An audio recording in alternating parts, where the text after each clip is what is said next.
ఆడవారు కేవలం 4 గోడల మధ్య మాత్రమే పరిమితమైన రోజుల్లో కూడా సాటి ఆడవారి కోసం కృషి చేశారంటే మీరు నమ్ముతారా? అవును, సావిత్రిబాయి ఫూలే గారు సాటి ఆడవారి కోసం మరియు అణగారిన వర్గాల కోసం ఎంతగానో కృషి చేశారు. ఈవిడ 1831 జనవరి 3వ తేదీన సతారా డిస్టిక్ లో జన్మించారు. ప్రస్తుతం మనం సావిత్రిబాయి ఫూలే గారి 195th బర్త్ యానివర్సరీని సెలబ్రేట్ చేసుకుంటూ ఉన్నాము. Every year Jan 3rd women's education డేగా మరియు ఉమెన్స్ టీచర్ డేగా మనం సెలబ్రేట్ చేసుకుంటాము. సావిత్రిబాయి ఫూలే గారికి 9వ ఏటనే జ్యోతిరావు ఫూలే గారితో వివాహం జరిగింది. జ్యోతిరావు ఫూలే గారు సావిత్రిబాయి ఫూలే గారికి చదువు చెప్పించారు. ఈ ప్రేరణతోనే సావిత్రిబాయి ఫూలే గారు ఇండియాలోనే ఫస్ట్ గర్ల్స్ స్కూల్ ని పూణేలోని బిడేవాడలో 1848లో స్టార్ట్ చేశారు. ఇంతేకాకుండా ఫస్ట్ ముస్లిం టీచర్ ని కూడా అపాయింట్ చేసుకున్నారు. ఆవిడే ఫాతిమా బేగం షైక్. ఫాతిమా బేగం షైక్ అండ్ సావిత్రిబాయి ఫూలే గారు మరెన్నో ఎడ్యుకేషనల్ ట్రస్ట్ ని కూడా స్టార్ట్ చేశారు.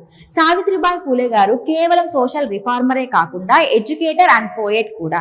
సో ఫీమేల్ ఇన్ఫాంటిసైడ్స్ ని తగ్గించడం కోసం బాలహత్య ప్రబంధ గృహాన్ని స్టార్ట్ చేశారు. అలానే జ్యోతిరావు ఫూలే గారితో కలిపి సత్యశోధక్ సమాజాన్ని స్టార్ట్ చేశారు. దీని ద్వారా సోషల్ వెల్ఫేర్ ని ప్రమోట్ చేశారు. అండ్ సత్యశోధక్ మ్యారేజెస్ ని కూడా స్టార్ట్ చేశారు.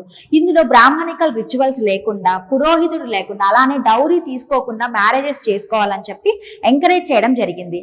అండ్ విడో రీమ్యారేజెస్ ని కూడా ఎంకరేజ్ చేశారు. అండ్ సతీని, ఫీమేల్ ఇన్ఫాంటిసైడ్స్ ని తగ్గించడం కోసం ఎంతగానో కృషి చేశారు.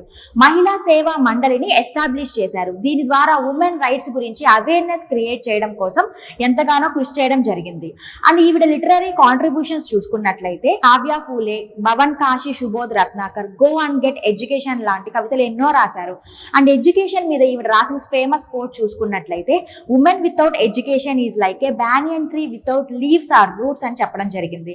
సావిత్రిబాయి ఫూలే గారు తన జీవితాన్ని మొత్తం ఉమెన్ ఎడ్యుకేషన్ కోసం, ఉమెన్ ఎంపవర్మెంట్ కోసం అండ్ మార్జినలైజ్డ్ గ్రూప్స్ కోసం డెడికేట్ చేశారు.